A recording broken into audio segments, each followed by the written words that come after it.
and automatically the lower one drops off.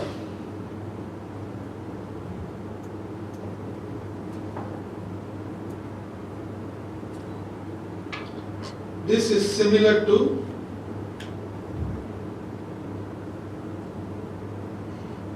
moving from unselfishness to selflessness.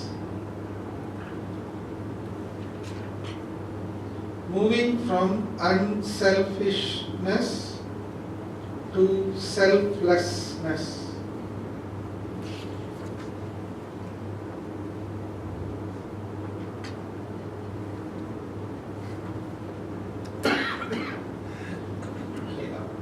One gets stagnated in the journey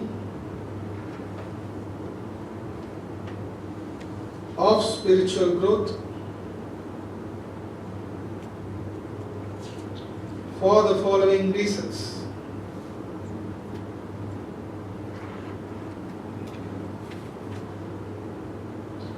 Attachments to few ideals and idols.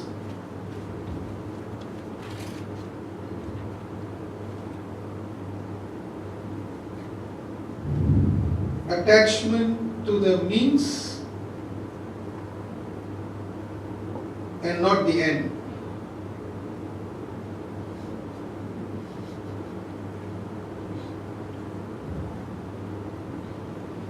Preaching on the knowledge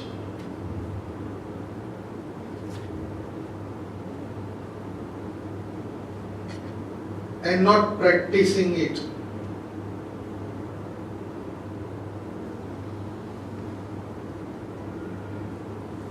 Lack of discipline and distractions from worldly desires.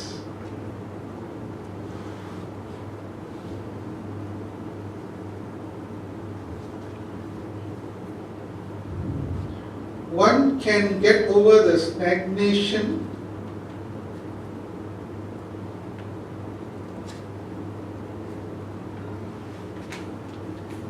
in spiritual growth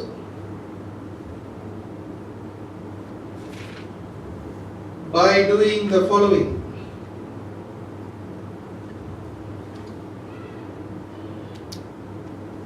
Associating in the right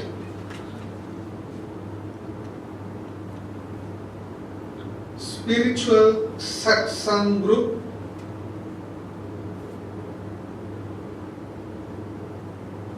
like the one we have here.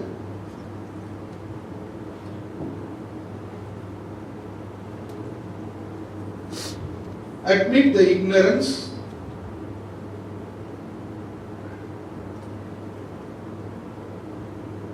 drop the egocentric desires,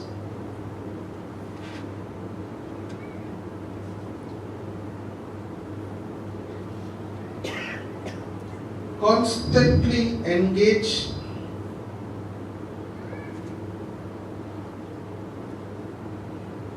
with the chosen Guru. Example, Vinayji, don't write that. And studying scriptures,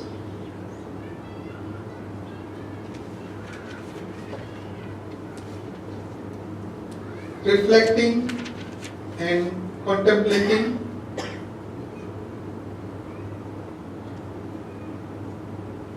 on a daily basis.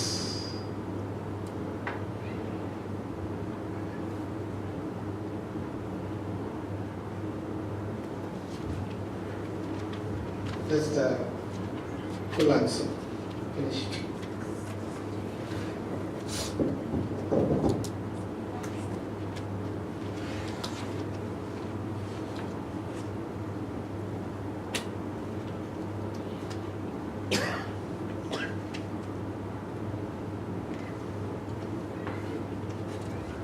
Was a lengthy one. I just give a short summary.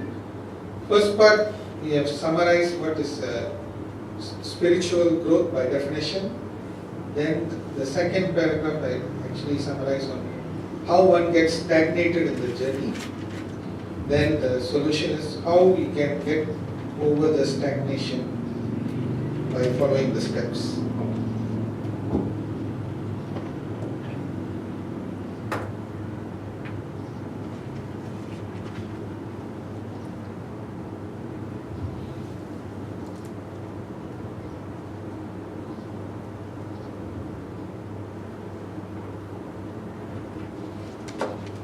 Are there any clarifications to the group answer?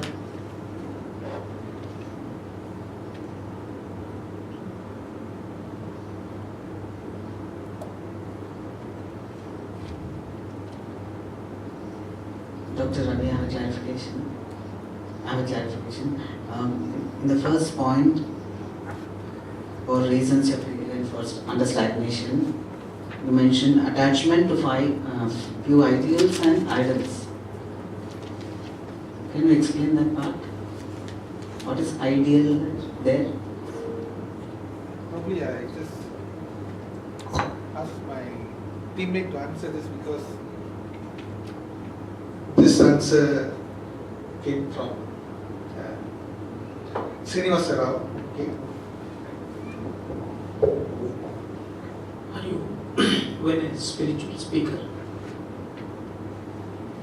have a fanatic attachment to some ideals and idols, he used to stagnate.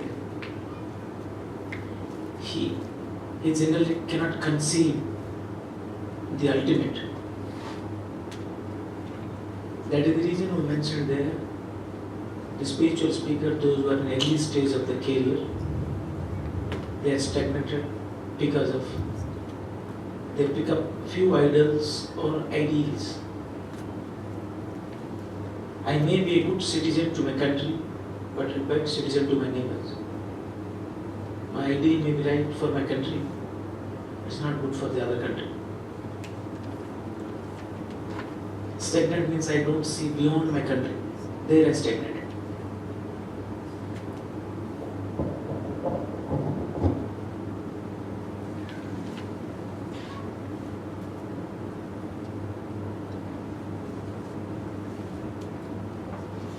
Just to add on, I think it's one of the form of attachments which we mentioned.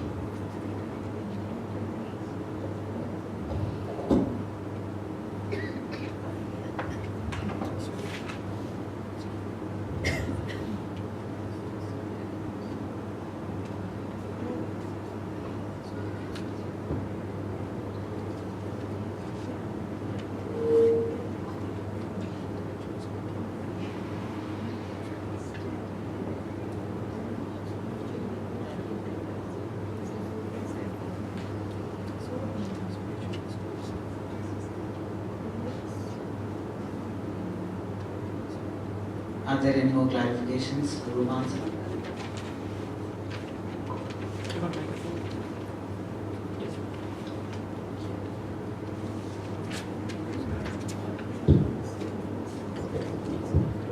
Hariom, I would like a clarification on your definition. Spiritual growth is a state higher than intellectual growth. Srinivas, that mic is not working.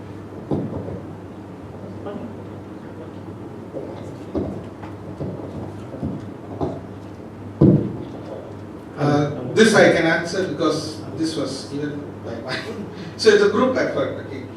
When you say spiritual growth, okay, we connect many things before we escalate the ladder. It's actually body, mind, intellect, and then moving on to the spiritual growth. So body means one is attached to the body, how he takes care of the body and everything. No? That is the condition of this mind. How to take care of the body is the ultimate thing. So mind, so we work at the mind level. The mind says good, it goes good. It says bad, it does bad. Right? That is the wavering thing. Then you have the intellectual component. But you need the intellectual component to move up the level. By example, a child is child plays with a toy, whether we like it or not, we observe that. The same child grows into a teenage, it wouldn't want to play with a toy. It will go, it just gets attracted to the motorbike, bicycle, or even a car. So what happens to the toy? The toys are automatically given off. So that's what we say, evolving from one level to another. Okay.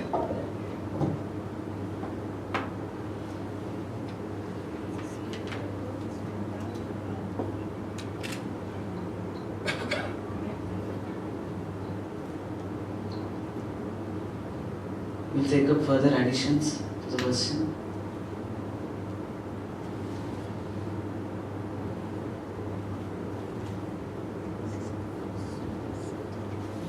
Anybody would like to give an answer to the main question? Vinayji? Clarification.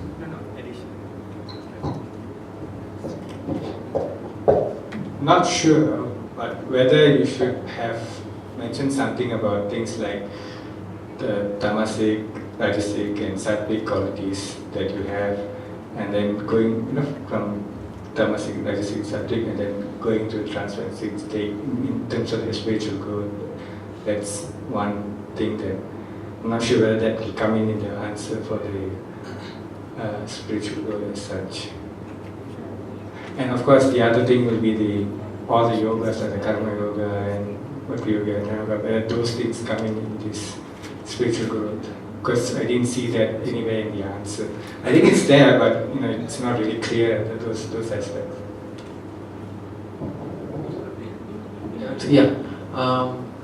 Just to add on, sometimes seeking knowledge, spiritual knowledge itself can be stagnate your growth. Right? I think knowledge itself doesn't get you anywhere unless you get a wisdom. Wisdom is where, I think the example that the pole vault, you need a spiritual knowledge to get up top, but to cross over you need to let it go. I think that's what it is. So many of them probably they're in the comfort zone. If you get spiritual knowledge, to a certain extent you'll be in the comfort zone. So you need to get out from the comfort zone. Right, so I think that's all.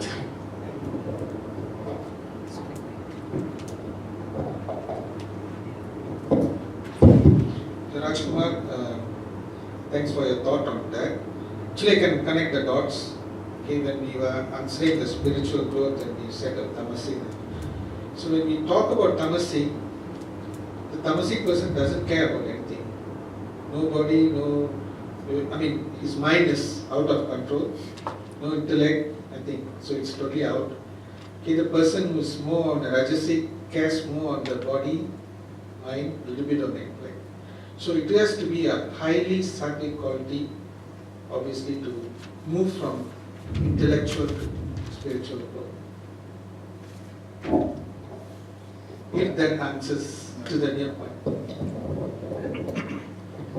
Sorry, just a addition to that. I think what I'm trying to say is there's this concept that everybody has a little bit of everything.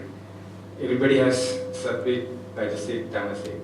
Nobody is 100% this or 0% of that. So the concept was you are trying to lose whatever that. So you cannot say that tamasic person, there's no 100% tamasic or 100% sattvic. Unless you self-realize, then it's a different issue. So the concept was losing whatever those lower qualities as you go along. Not in the absolute sense, but the relative. So you're losing that, you might have 20% tamasic, or and that kind of exhausting that kind of thing. Yeah, I agree.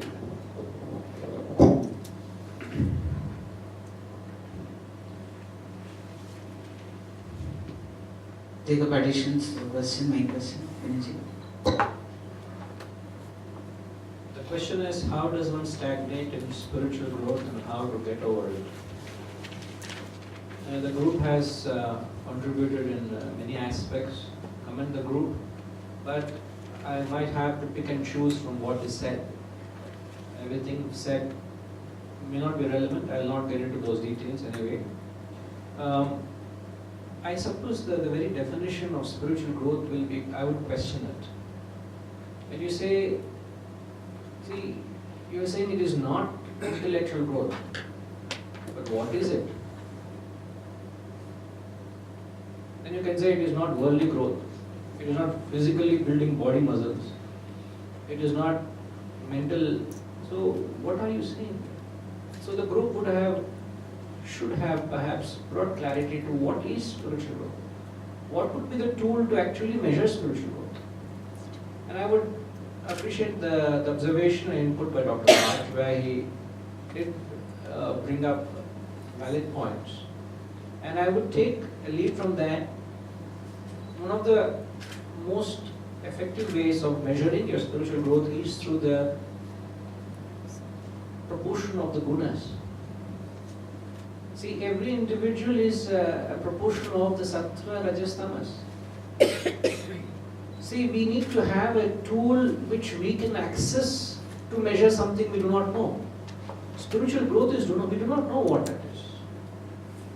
It's a path we tread. It's an unknown path. And all what we learn in Vedanta, in philosophy, is to move from the known to the unknown. So if I want to know what is my spiritual development, which is an unknown aspect in me, I will have to use the known tools, isn't it? So the known tools will be the gunas, the sattva, rajas and tamas. So if that is the measuring tool, that is not the cause, that is the effect. Please, we have to be very precise here. Gunas is the result of what I am today, which defines me. How much of sattva is there in me, how much of rajas is in me, and how much tamas is in me. That's my spiritual personality. So with reference to what is spiritual development, we'll have to use this measurement. Okay? And then how does one stagnate? When you talk of stagnation, the assumption is there is sincere effort being put in. So I am working hard, I am putting in the effort, but then I don't get commensurate results. That's assumed, isn't it? You are putting in effort, but I am not getting results. So something is not right with the effort. So what would have to be looked into, which is highly ignored in the spiritual field, the necessity to proportion the practices according to one's spiritual requirements.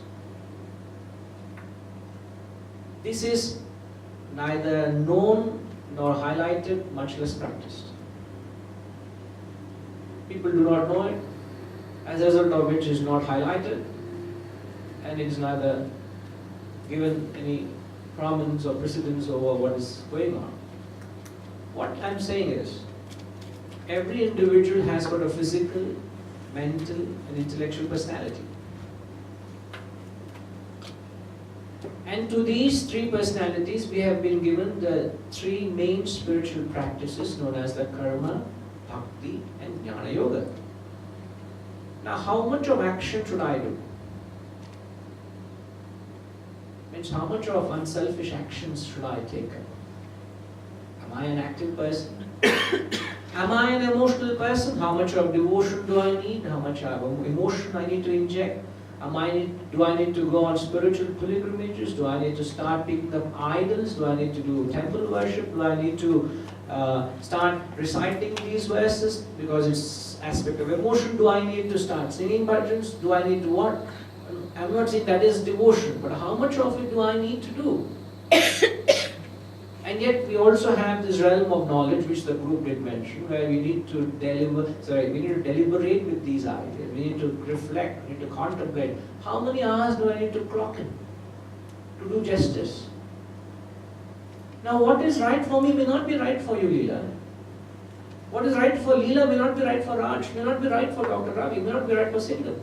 So it is imperative that I, first and foremost, I need to know what is my requirement. And that is not done. And since that is not practiced, that exercise is not done, people are plunging into these spiritual avenues without knowing what they need. Some is underdone, some is overdone. As a result of which, it doesn't bring about any spiritual transformation. Rather, it brings about a lopsided development, short of becoming spiritually caricatures.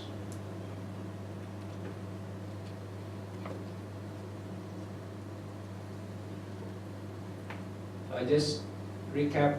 I said spiritual growth is measured with the gunas, sattva, rajas, tamas. It is not a cause, it is an effect. The cause is the proportioning of the spiritual practices based on our personality needs, which is highly individualistic. Each one of us have got a body, mind and intellect, yet all our body, mind and intellects are different. Isn't it, Balaji? Each one of us has a different flavor. Why? Because of the each personality we all have.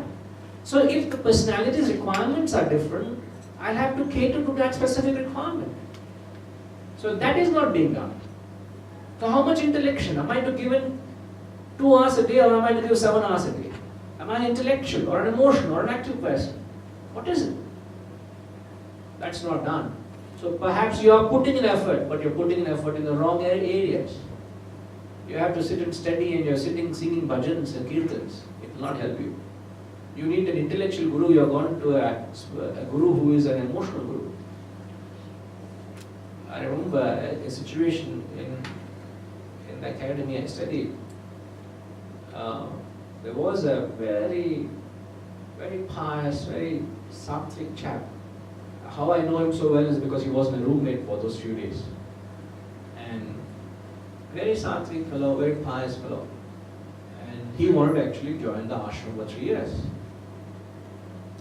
He went up to Swamiji and said, Swamiji, I'm very interested to join, and very, very qualified. He was a PhD, and I remember very well. He was very qualified. And he said, sir, I don't have any obligations. I can take this time out, and I have no dependence on me. So he was very well positioned to actually embark on the journey. And that evening when he came to the room, he was very dejected, very emotional, he was very down. I said, what happened?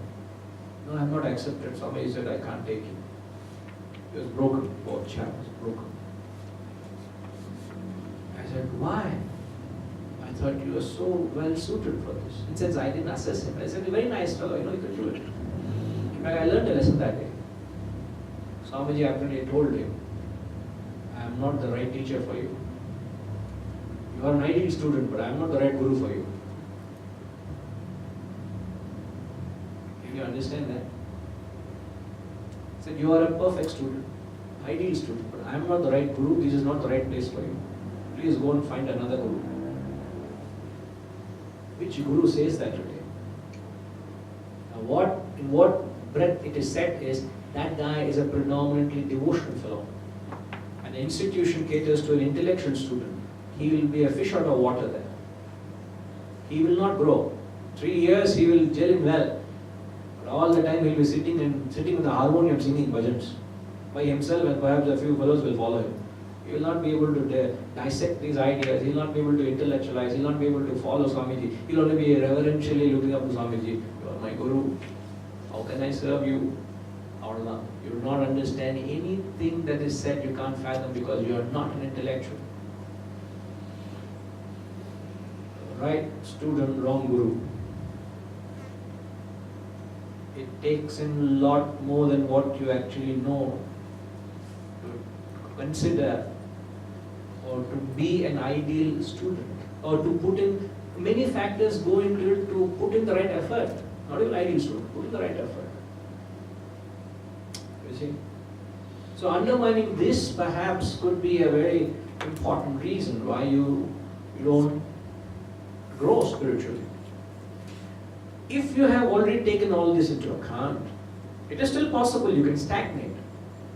It's because you have not raised the ideal, the point I think the group captured. That's why I take bits and pieces, not comprehensive. Certain aspects may be irrelevant. I'll not go into that. I would leave you all to say, I don't think this is relevant or not. I don't want to get into that aspect. I'll tell you what it is. Please do the needful. So when you reach a certain level, your duty is to, when you come to one ideal, your duty is to raise the ideal, raise the bar to the next level. When you reach there, diligently you must raise the bar again. When you reach there, raise the bar again. So if you continue to put effort without raising the bar, you will stagnate.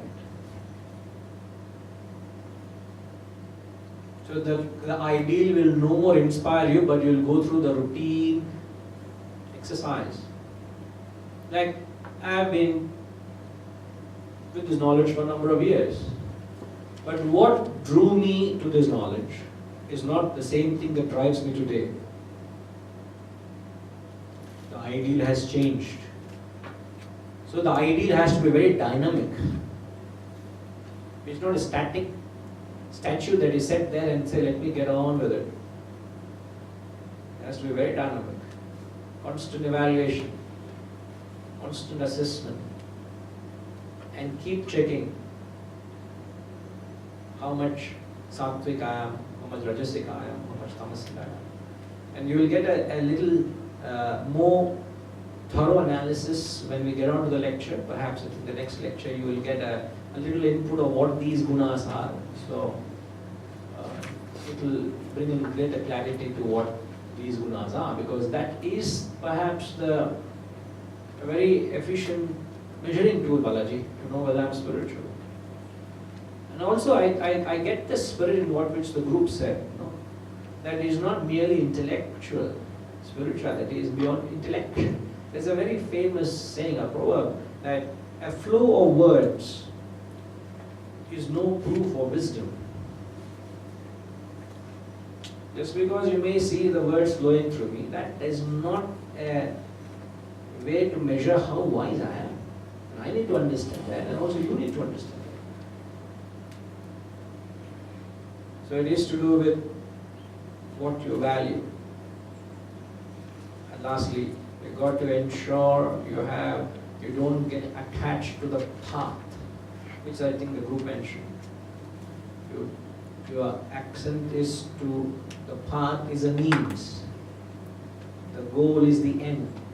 So don't get attached to the path, but be interested in the end. So these 4 points could be considered to see how one might stagnate in the spiritual path. The takeaway would be the proportioning of the effort. That is the key. That is the key. It is not highlighted nor clarified. So you have to take that very much into account. So the need of the hour is to sit back. Perhaps you all should do that. This 2 days, sit back, and by the time we leave, you should know who you are. Believe me, this knowledge is a mirror to your inner personality. You should be able to get a clear or a fair idea as to what are your spiritual requirements. 3 avenues. And then you can go about definiting it with a percentage. How much knowledge I need, how much devotion I need, how much karma, how much selfless service, unselfish service I need to put in. And then you find avenues how you can do it. That is secondary. Alright? I think that's my contribution to the question. Guruji, Yes. can it be also? Yeah. You would give microphone. Sorry, disturbing.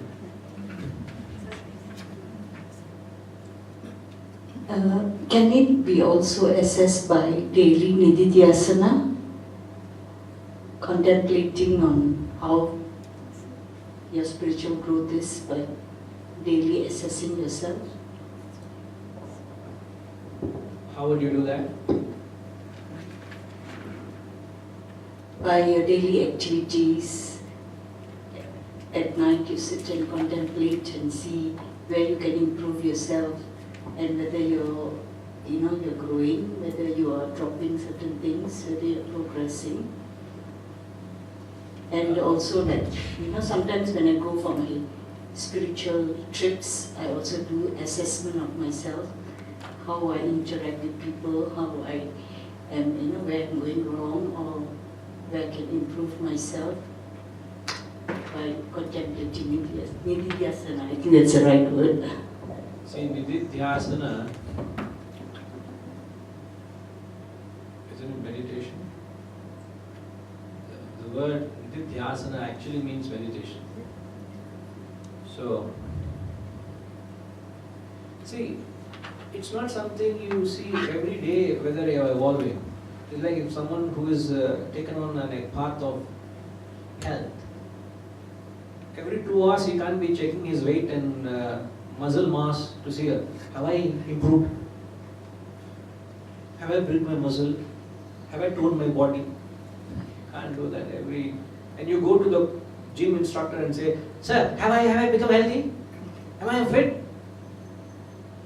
It takes time. See, any change takes time. You understand? And I've just addressed that. The first question, result oriented. You should not check every day. You should not keep checking. Just check once in a while. Not every day is result oriented. That's a sign of result orientation. Once in a while you check, once in 3 months, once in 2 months. It's not time bound, but the fact that every day I'm doing it itself is an anxiety. And you don't bring about a change or a transformation overnight. Physical transformation takes time. Like when Raj saw me this morning, what was your comment, Raj? At lunch? Say you look. Sorry? Say you lost some weight. I have lost some weight from the last time you saw. And I remember last time he saw, he said I lost weight. I remember that comment of his. This time he sees me, he says I lost it. And he's seeing me after 6 months. What was the last retreat? 1 year back. 1 year? No, not 1 year. 9 1 months. year? 9 months. Okay. September. And when you say that, well, I know how I'm working on my body. Maniam, he said that he noticed, he said, he passed a comment. And that change is seen over a period of time. It can't be seen overnight. Can't be seen within 10 days or 2 weeks.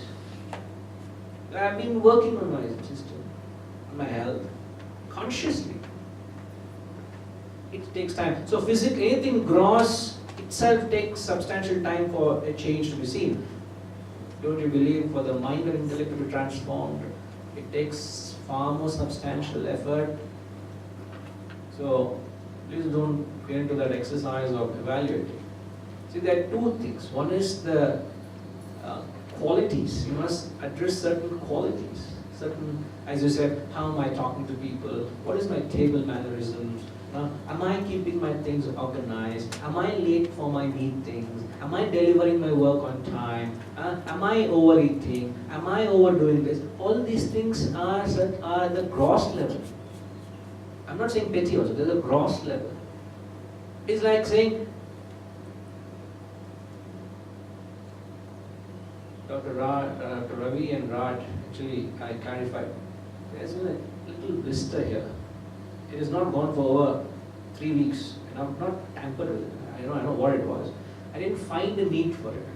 I am healthier than what I was, but yet there's a blister. They're 2 different things. You see the point? The blister has got nothing to do with my physical health. You're more concerned of blisters, spiritual blisters. They will come and go, don't worry about them. Get on to the mainstream spiritual activity. So your vision must change, your accent must change, your focus must change. Don't be worried of blisters and hiccups. They'll come, they'll go. You see that? So it would tantamount to the accent is on the wrong side. Again, effort is very sincere. So, opportunities like this, and I like the point you said that you should have an active consultation who are the guru you have, who can help you actually assess your personality, fine tune it, and an active consultation would help you to give you that precise efforts It's like taking your vehicle for a servicing after the first time it's a brand new car. And in fact, you get this advice from the mechanics or who gives that advice. It says, you will not get the best performance, but don't worry about it. The car will consume more petrol, you will not find efficiency. You'll have to bring the car to the first service. That's the time they say they tune the engine. And whatever they do, the actual performance is seen thereafter. And the job of a guru is to just do that fine tuning. That proportioning a guru does. So don't worry of blisters. Go on with your spiritual health, which is karma, bhakti, jnana, based on your proportion. Right?